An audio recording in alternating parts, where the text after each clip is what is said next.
If you're like me and you're working with Spring Boot, there's a high percent, like 100 billion trillion chance that you work with Spring Security for various reasons, but most because you want to use some kind of user authentication, authorization, or access control. And if you're like me, you don't really understand the inner workings of Spring Security, especially how this security context, and how all these things work. It sort of does with a very simple basic configuration, and you hope it works, because once you break it, then you go into the cycle of searching from Stack Overflow on Google, random stuff. Most of the things are outdated or not really relevant for your problems, and you're just hoping things will work out. So I figured it would be an interesting idea to actually look at a very basic example and see how Spring Security is basically working behind the scenes, looking how these various filters are interacting with each other, and so on. The use case is very simple. We have a secured endpoint which we want to visit, and obviously we're going to get redirected to a login page where we can authenticate ourselves, and then bam, we can actually see the protected page. But what's happening behind the scenes is actually quite interesting. So let's look at it. All right, so the idea is that we want to go to this secured website, as you can see from the URL, and bam, instantly we are actually getting redirected to the login page. And also, well, yes, we just need to log in. So I know that the username is Attila and the password is actually password, and bam, here we are. But actually a lot of things has happened here, which might not be completely obvious. And again, just to really understand Spring Security in a bit more detailed, we need to understand what just happened here with this very simple redirect pattern for the login. All right, so here I am in the project browser. So let's just quickly see what we have here. As you can see, it's very, very simple. We have one application. It's basically the default Spring one. We have again a secured controller, which is essentially just one method, a get mapping behind the secured annotation. Request path. So again, that is very, very straightforward. And the last part of this whole setup is the in-memory user detail service. The reason why I want to do this is that I don't want to deal with any kind of external database. It's going to be fine for this demo. So essentially what this means is that I will have only one user, which is Attila, with the simple password. It has a role authority, although that's not going to be relevant for our use case. Cool. All right, so let's actually start. So what do we need to do? Well, we need the running server. So that's going to be quick. Let's increase the font size. I think, yeah, this should be fine. And then let's go to the actual web page. And what I wanted to just show you here is that I want to go to secured. And as you can see already, two things have happened. So one is obviously the first one, secured, and we actually received a redirection to the login page, which makes sense because we were not logged in. And now we are basically getting the log page, in the login page, and then we're gonna provide our credentials. And what happens is quite expected. First, we're gonna see a post to this login URL, and once we actually manage to successfully authenticate, we are actually getting redirected to the secured page, so the page where we have started with the 200. So if you look at Spring, and if you look at the logs, if I can get the hotkey right, you see a bunch of logs here. But what's really important to understand is that, again, we're gonna look here, like all the logs, don't worry. But just from a high level perspective, what you need to understand is each time a request is coming to a Spring Boot application, essentially it goes over to a chain of filters. And each filter is essentially doing, let's say 3 things. It's gonna do its work or not do anything at all, depending on the context, whether it's relevant, whether this request is relevant to the filter or not. And then based on the decision, it can either exit the filter, meaning that it's not gonna let the request to propagate, or it can also call the request and then do some post-processing work. So how does that actually look like in the code? So if you look at the filter class, so let's do generic filter bean, which is actually the Spring Bean which we are supposed to implement. But let's look at the filter. and you're gonna see what I was talking about. So if you look at the method signature, again, you basically only need to do one thing, which is the do filter. And let's see some examples. So previously you have seen that there were 4 requests involved in total.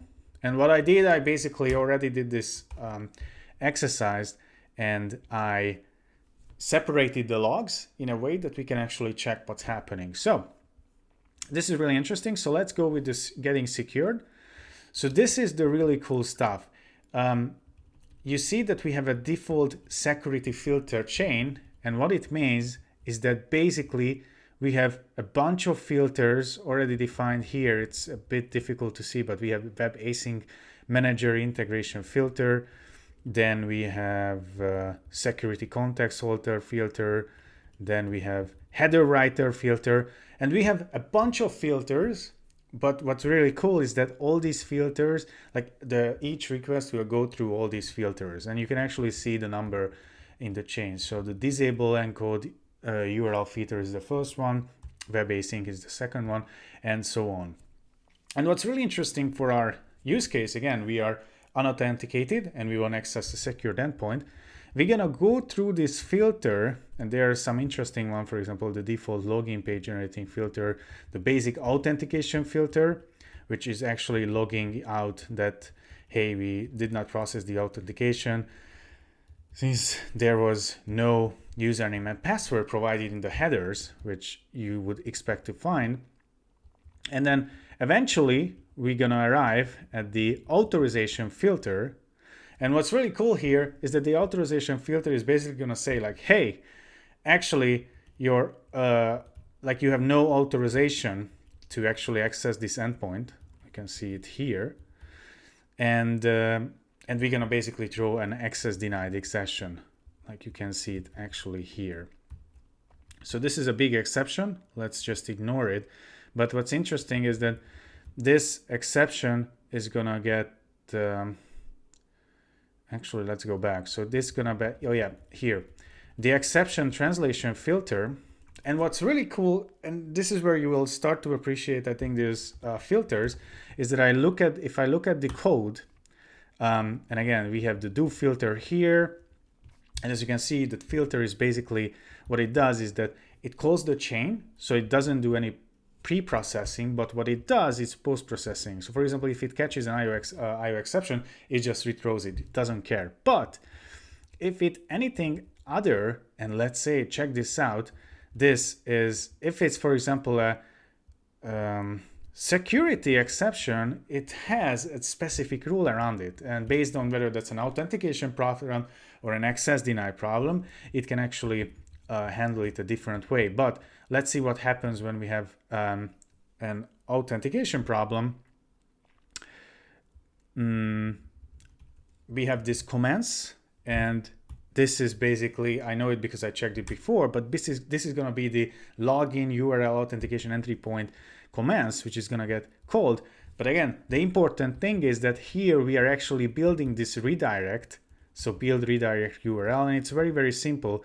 It's basically just gonna set essentially what it's gonna do is that when the request is sent back to the user, it will have already the proper HTTP redirect URL, so we will actually get to the login page. And let's get back to the log file. And some other interesting things which is happening here is that we are saving the session in this HTTP session request cache, so we actually know what your original target was, and then yeah, we are basically just redirecting to the login page. All right, so we are getting redirected to the login page. Let's check it out. This is a get to the login page. So let's see the filters. Again, it's much more brief, because check this out. What's going to happen here is that, again, we're going to start with the first filter, right? Then we're going to start with the second filter and so on. But check this out. We are actually seeing that the login page generating filter is where this whole processing is going to end. And the reason why this is happening is that if we check the login, the default login page generating filter, what this filter does is that, again, this is the filter, you see. What this filter does is that, hey, is this a login URL request, which it is. What we are basically checking is that whether the URL checks out, is that, hey, if it's true, which it is, actually generate a login page HTML. And this is really funny. Like, you can actually see the HTML here, which we just saw for the login page. You can see that this is actually Bootstrap. And what's even more funny, you can say that it's actually the beta version of Bootstrap 4. But this is the HTML code for the login page. And as you can see, we are generating the login page and we are just returning. See, and this is the whole point, is that we are not letting any more filters to process this request. We are returning. If, by the way, this wasn't a login URL request or no login error or whatever, we're just calling the rest of the chain. So this is really cool. So now we are at the point where we are at the login page, we type in our credentials, and let's see what happens. We know that this is going to post a post request login, and this is exactly what we are seeing here. Again, I don't need to tell you, the same stuff is happening. So we are start to do the usual, let's check each filter, yeah, 7 out of 10, 15, sorry. And actually now here, the username password authentication filter finally has something to work with. And as you can see, the logs are now different than what we had before, because now we can actually, based on the header, we can actually look up the user, which is obviously that single user which lives in memory. But we are authenticating the user, and we are setting the security context also. So if you were wondering, like, when is the security context actually getting created so you can use it in your app? Well, this is the point where it's actually getting created. And now this is really cool. Since we were at the post login URL, the Spring knows that this was probably not the final destination for you. And since we actually had the session saved into this HTTP session cache, we can actually get the original URL, and we can actually redirect again with the 3.302.